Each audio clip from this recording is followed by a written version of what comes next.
Kami dari kelompok PPL SMA Negeri 2 Palembang akan mempresentasikan tentang implementasi pembelajaran yang berpihak dan memerdekakan peserta didik.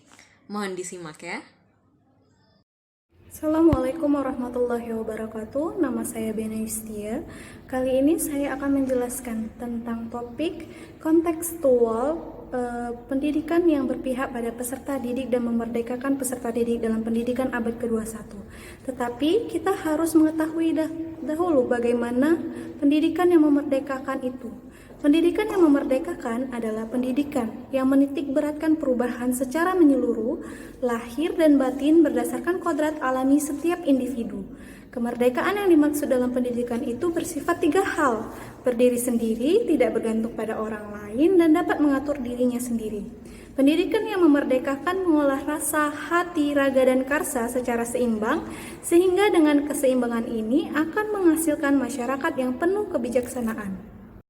Adapun pengimplementasian praktik pembelajaran memerdekakan peserta didik, seperti contohnya adalah adanya ruang kolaborasi dalam proses pembelajaran. Pembelajaran yang kolaboratif memudahkan para siswa belajar dan bekerja sama, saling menyumbangkan pemikiran dan bertanggung jawab terhadap pencapaian hasil belajar secara kelompok maupun individu. Oke, selanjutnya adalah memanfaatkan teknologi. Pada era ini, teknologi digital sudah sangat dikenal oleh berbagai kalangan, termasuk dalam dunia pendidikan. Setelah masa pandemi COVID-19, dunia pendidikan di Indonesia sudah berkembang sangat pesat dalam hal penggunaan teknologi digital. Misalnya, sekolah sudah berinovasi untuk menciptakan proses pembelajaran jarak jauh menggunakan aplikasi seperti Zoom, Google Meet, ataupun Google Classroom. Saat ini di SMA Negeri 2 Palembang, guru memberikan kebebasan kepada siswa untuk membawa HP mereka. Jadi, dengan adanya situasi ini, maka sebagai guru kita dapat memanfaatkannya untuk mendukung proses pembelajaran. Misal, dengan memberikan kebebasan kepada siswa untuk mengakses materi di internet yang berhubungan dengan topik pembelajaran yang ada di kelas. Guru juga dapat memberikan asesmen melalui aplikasi belajar seperti Kahoot dan juga Google Form atau aplikasi lainnya. Dan untuk guru, kita juga dapat menggunakan teknologi digital sebagai alat untuk membantu membuat bahan ajar yang menarik. Misalnya dengan menggunakan aplikasi Canva, sehingga kita dapat menciptakan presentasi dengan desain yang menarik. Dan juga kita dapat memanfaatkan teknologi digital seperti LCD, proyektor, ataupun speaker agar dapat mendukung jalannya proses pembelajaran yang ada di kelas. Assalamualaikum warahmatullahi wabarakatuh. Saya Berti Artikasari. Selanjutnya saya akan jelaskan terkait dengan Student Centered Learning sebagai proses pembelajaran yang memerdekakan peserta didik. Ialah sebuah proses pembelajaran yang fokus pada kebutuhan, kemampuan, minat, dan juga gaya belajar dari peserta didik. Sedangkan guru sebagai pengajar berfungsi sebagai fasilitator dari pembelajaran yang menjadikan setiap peserta didik menjadi lebih aktif dan mampu bertanggung jawab terhadap proses pembelajarannya sendiri melalui pengembangan minat, motivasi, dan kemampuan individu menjadi lebih aktif dan kreatif, serta inovatif dan bertanggung jawab terhadap proses pembelajarannya, baik secara individu maupun kelompok. Dalam proses pembelajaran student-centered learning tersebut dapat diaplikasikan ke dalam beberapa strategi pembelajaran seperti small group discussions, lalu ada project-based learning, problem-based learning, discovery learning. Konsep merdeka, baik merdeka belajar maupun merdeka sebagai kodrat anak, jika hanya dimaknai sebagai kata, maka tidak akan memiliki makna. Menurut Menteri Pendidikan Nadiem Makarim, dia menyatakan bahwa merdeka belajar adalah sebuah kemerdekaan bagi sekolah, guru maupun peserta didik dalam melakukan inovasi secara mandiri dan juga kreatif.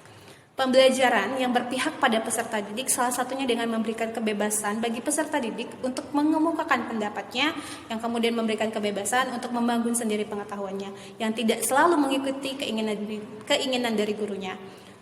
Peserta didik diberikan kebebasan untuk memahami pembelajaran sesuai dengan caranya sendiri.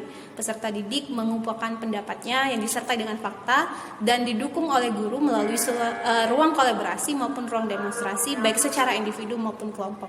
Sehingga nantinya para peserta didik menjadi berani dalam mengumpulkan pendapatnya dan guru pun mendorong peserta didik untuk dapat berpikir secara kritis dan bernalar terhadap situasi maupun kontekstual yang didiskusikan ataupun yang dipahami. Untuk pembelajaran berdiferensiasi sendiri, pelaksanaannya dapat ditemukan pada saat proses pembelajaran mata pelajaran bahasa Inggris di SMA Negeri 2 Palembang.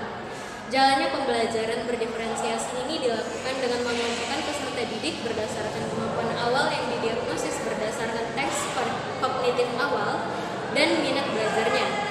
Dan pendidik membimbing peserta didik berdasarkan tingkat kemampuan kelompok belajarnya. Di SMA Negeri 2 Palembang, pada pelaksanaan kurikulum merdeka, terdapat mata pelajaran proyek yang dalam pelaksanaannya memberikan kebebasan kepada peserta didik untuk berkarya dan berinovasi dalam menciptakan sesuatu, yang pada akhirnya akan dipamerkan dalam hari yang disebut sebagai Pekan Panen Raya.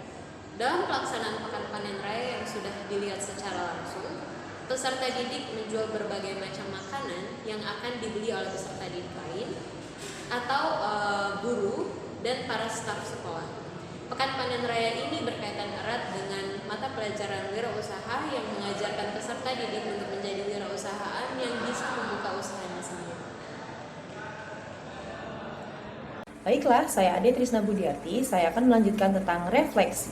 Guru memberikan sarana refleksi untuk siswa menilai pembelajaran dengan metode 3, 2, and 1. 3 things I learned, 2 things I like, and 1 things I feel difficult. Refleksi ini memiliki tujuan agar siswa memiliki tempat dalam memberikan kritik dan saran sebagai acuan guru dalam mengoreksi pembelajaran dan memperbaiki cara mengajar mereka untuk pertemuan selanjutnya. Dalam pendidikan yang memerdekakan peserta didik, refleksi pembelajaran bermanfaat untuk yang pertama, dapat menilai baik atau tidaknya pembelajaran yang telah berlangsung. Yang kedua, peserta didik dapat menyalurkan ekspresi positif terhadap guru yang berkaitan dengan proses belajar mengajar. Yang ketiga, peserta didik dapat memanfaatkan refleksi untuk menuliskan kesulitan dan saran metode pembelajaran yang mereka minati untuk melatih kemampuan bahasa Inggris mereka sendiri. Baiklah, sekian presentasi dari kelompok kami. Saya ucapkan terima kasih. Wassalamualaikum warahmatullahi wabarakatuh.